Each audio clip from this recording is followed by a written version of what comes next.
All right, let's go ahead and start this review packet for our final exam. I tried to do my best to make this review packet look pretty darn similar to your tests, so just a heads up there that you do want to spend quite a bit of time making sure you can do these problems.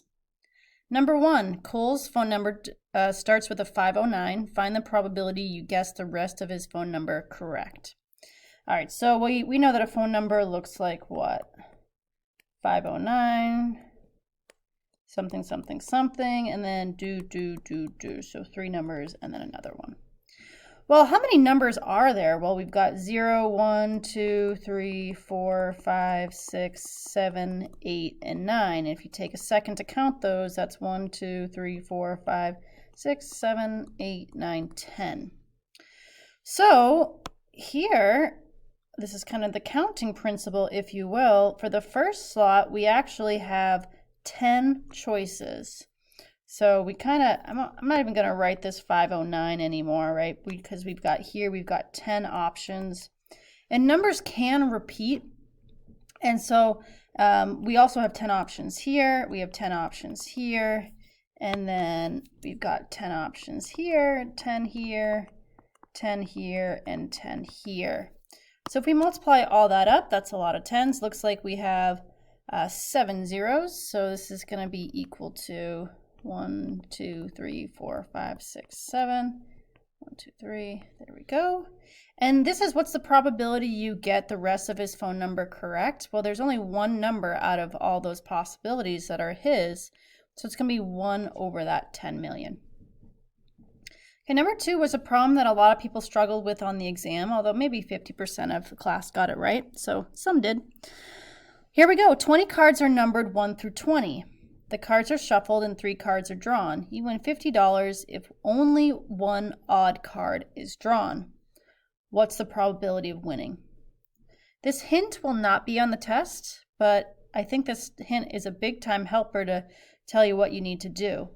Well, if you win if only one odd card is drawn, then these are the only ways you could win. If you pulled an even, even, odd, odd, even, or even, odd, even.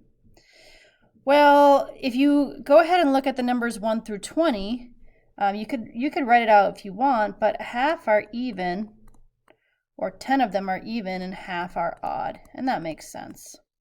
So just a heads up there. Okay, so let's go ahead and find the probability of even, even, odd. Well, there's 10 even out of the 20 cards, but then picking another even is going to be only 9 even left out of the 19. But now we're looking for an odd. So that odd, we still have 10 numbers that are odd left, but we're down to 18. All right, let's try this next one. Odd is going to be 10 out of 20. Even is going to be 10 out of 19 because we still have 10 evens left. But now, since we just picked an even, we're down to 9 evens out of 18 cards. And last one, we've got even, which is 10 out of 20. And odd is going to be 10 because we still have 10 odds out of 19. And then an even, we're down to 9 evens out of 18. And you might realize that these are actually all the same exact fractions, except they're in different orders. So if we were to go ahead and multiply across on the first fraction, we do get 900 over 6840. And at this time, you can realize that all 3 fractions are the same and just multiply this by 3 and be done. But if you don't see that, we can just go ahead and add these fractions up. And of course, we have a common denominator, so we keep that the same. And our numerator becomes 2700. And then pick up your calculator, put that in right here, press enter, get a decimal. And then I want you to press math fraction or math and then press that number 1 button for fraction. It's going to convert it into the lowest terms, which is 15 over 38. All right, we're done with that.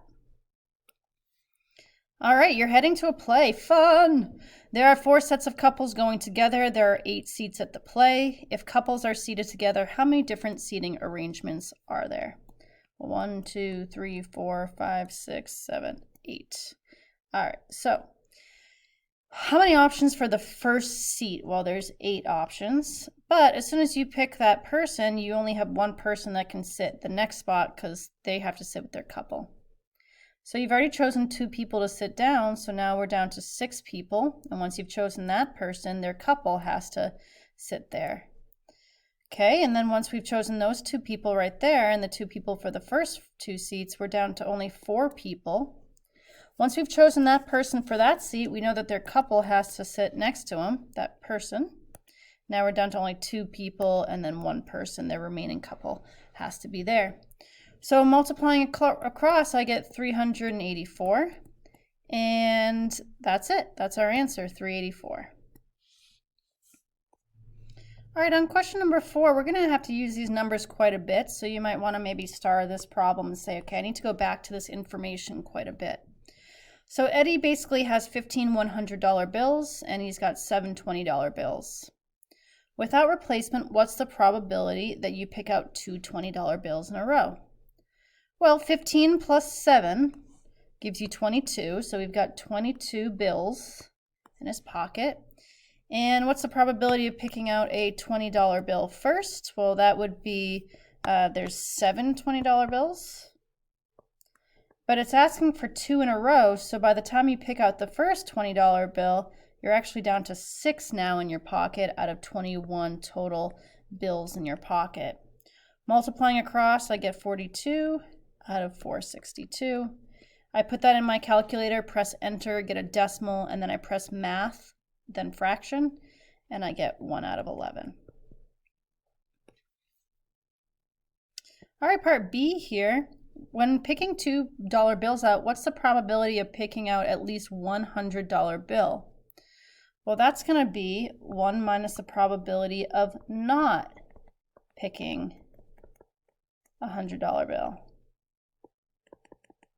Or if you can think about that, that's actually going to be 1 minus the probability of picking a 20 and then a 20 right in a row. Well, actually, that's what we just found right above in part A, is picking out 2 $20 bills. So we already know that that answer is 1 out of 11. And doing this math, I can go ahead and write 1 as 11 over 11, drop down the 1 over 11, and I am left with 10 out of 11. Pretty good chance, huh? There we go. All right, C, given that the second dollar bill picked out was a $100 bill, what's the probability that the first bill picked out was a $20 bill? Well, this is going to be the probability that the first is a 20, given that the second is 100. All right, and that's equal to, in the numerator, this following thing happening, first 20 and then second 100. So the first getting a 20 was going to be 7 20s out of the 22 total bills. Now, what's the probability of getting the second 100 given that the first was a 20? Well, now we still have 15 hundreds, but we only have 21 cards left.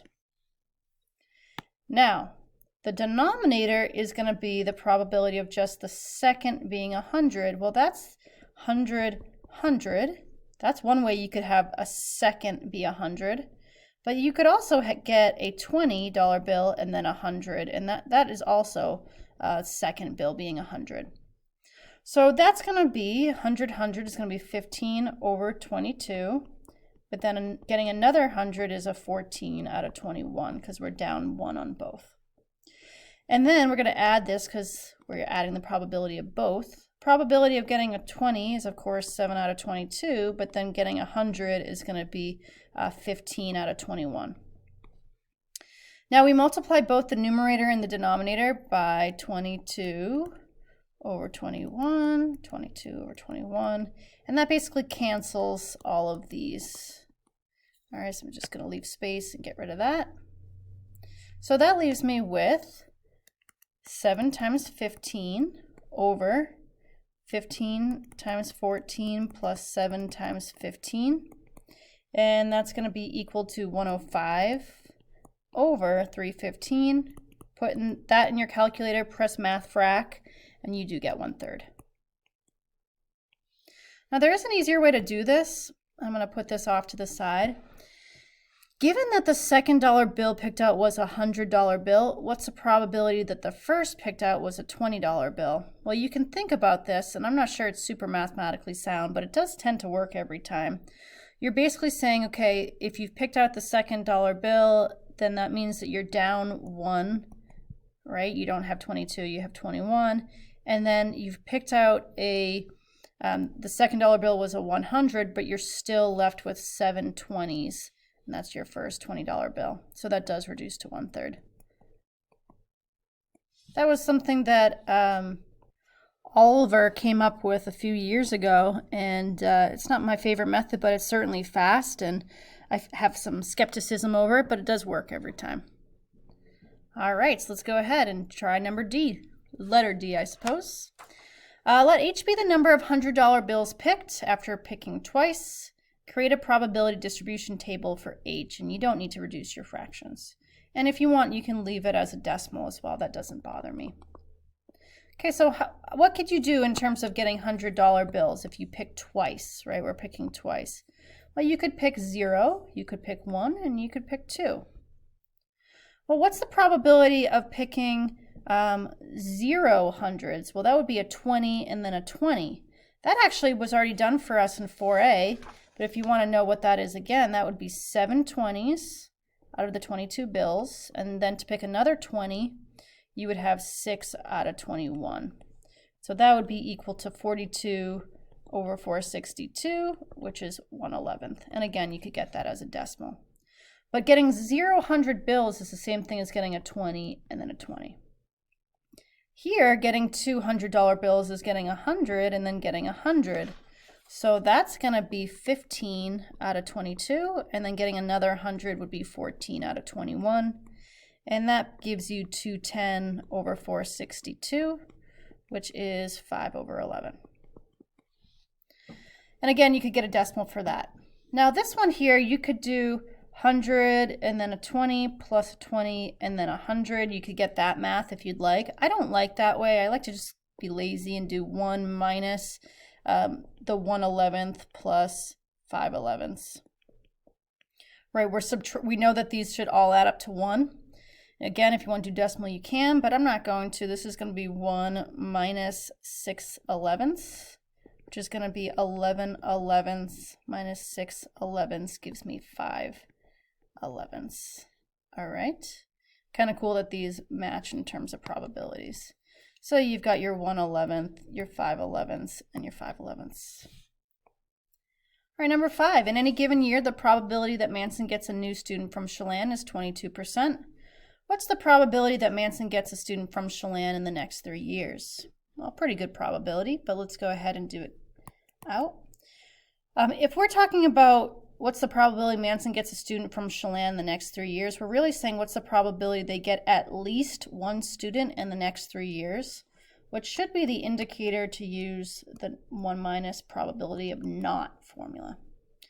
So this is 1 minus the probability of not getting a student from Chelan. Okay, and I really should say in the next 3 years. Well, that's going to actually be equal to 1 minus the probability. Well, if it's 22% you do get a Chelan student, then it's going to be 78% chance you don't every year. So if we are not getting a Chelan student in the next 3 years, that would be 1 minus 0.78 for the first year, times 0.78 the next year, times 0.78 the next year. So that's going to be 1 minus 0.78 raised to the 3rd power, and that is going to give me 0.5254, which is equal to 52.54%. So that's the probability that Manson does get at least one Chelan student in the next 3 years. All right, problem number 6 I feel like is one of the easier ones. It just says if you have 325 people who voted for Apple Blossom Princess and Alyssa Lamar won with 221 votes, if someone who voted in the election was chosen at random, what's the probability that they didn't vote for Alyssa? Well, we have to do 325 minus 221 and we find out that that's 104 people that did not vote for Alyssa. That's 104 people out of the total 325 that voted. Put that in your calculator, press math fraction, you get 8/25. All right, 3 dice are tossed at the same time. Jose wins if he gets a sum less than or equal to 16. What's the probability that he wins? Should he bet his life saving on this? The answer is probably no, but let's see. All right, so what's the probability that he gets a sum less than or equal to 16? Well, that's a ton of things to count, so we actually want to count the knots. So we're going to say that this is going to be equal to 1 minus the probability of not getting a sum less than or equal to 16. So that would just be getting a 17 or an 18. Now we have to kind of calculate how many of those possibilities we have. Well, remember we're doing this how many times? 3 times, 3 dice tossed at the same time. So we could get a 5, 6, 6, which is equal to what? 17. We could get a 6, 5, 6, which is again a 17, or we could get a 6, 6, 5, which is equal to 17. But we could also get a 6, 6, 6, which is equal to 18. Well, these are 4 total options out of how many? Well, if we're rolling 3 dice, the first option we get is 6 options for the first dice, 6 options for the next, and 6 options for the next. And 6 times 6 times 6 tells us that we have 216 total rolls that are possible if we roll 3 dice at the same time. So that gives us 216 in the denominator. We have 4 ways to get a 17 or an 18 out of the total 216. All right, so now we have to go ahead and plug this in. This is going to give us 1 minus 4/216. Which is going to be equal to 216/216 minus 4/216, which is going to give us 212/216. And does that reduce? I believe it does because they're both even. So this is going to be 212 divided by 216. Press enter, then math fraction, and I get 53/54. I'd accept both answers. Should he bet his life savings on this? You know what? Wouldn't be a bad bet because you got a pretty high chance that it's going to happen. All right, last problem in this particular video, and then you can go to part 2. During the 3 days during Memorial Weekend, there's a 30% chance each day of getting rain. Make a probability distribution table for R, the number of these days of receiving rain. You don't need to simplify, but you do need to use combinations. All right, well, we're talking about 3 days, right? And we're talking about getting rain. So we could get rain 0 days, 1 day, 2 days, or 3 days. And this is going to be the probability of getting rain. Well, I always like to kind of go off on the side and say rain, what's the percent of rain? That's equal to 0.3. And what's the chance of no rain? Well, that's going to be the complement, or 1 minus that. It's going to be 0.7 or 70% chance. Just subtract from 1. So if we're talking about getting 0 days of rain, then if I have 0.3 to the 0, that makes sense, right? I'm basically saying I want 0 days of the rain. But then I am saying that I want 0.7 to the 3 because I want 3 days of the no rain. Now for day 1 here, I want 0.3 to the 1 times 7 to the 2 because here I want 2 days of no rain and 1 day of rain. And we can just kind of follow that pattern down.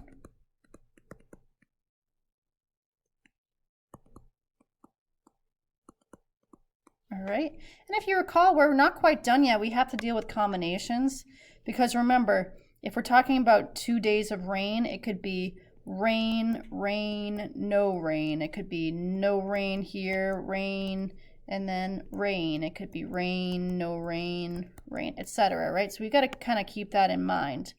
And to do that, we're just going to do combinations. And as a reminder, we can do it for all of them, but it's really just necessary for the middle ones. So here we have 3 days. We're going to choose 0 to have rain, and that does equal 1. And then 3, choose 1. 3 choose 2 days to have rain, and then 3 choose 3. And both of these numbers right here are 1, and so it doesn't really impact. You can leave them off, or you could just keep them there to help with the pattern. All right, thanks for watching part 1 of the review packet. Hope it helped.